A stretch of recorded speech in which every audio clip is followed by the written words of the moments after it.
Hey everyone, welcome back to Twinges 英会話。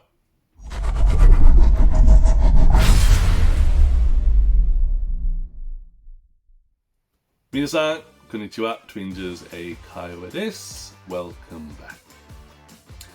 back。で、今日のワンポイントレッスンは Phrasal Verb。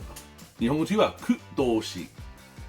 で、今日の Phrasal Verb は to come up。come up という日本語はなんか途中の happening でなんか前の予約とか約束で cancel しなくちゃ。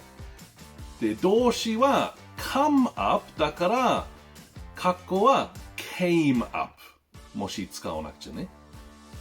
例えばI'm sorry, something came up, so I can't go to the party. ごめんなさい。途中のことが起こってパーティーに行きません。あともう一つ。Something came up, so the meeting was cancelled. 何があったので、ミーティングはキャンセルされました。はい、皆さんもう一回。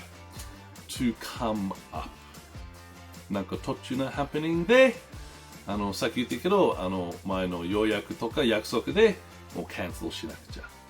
はい、皆さん勉強しましたか？はい、よかった。それでなんか質問あれば提案あればみんな下コメントくださいね。で、皆さんいつも見る本当にありがとう。Thank you for watching and see you in the next one. Bye bye.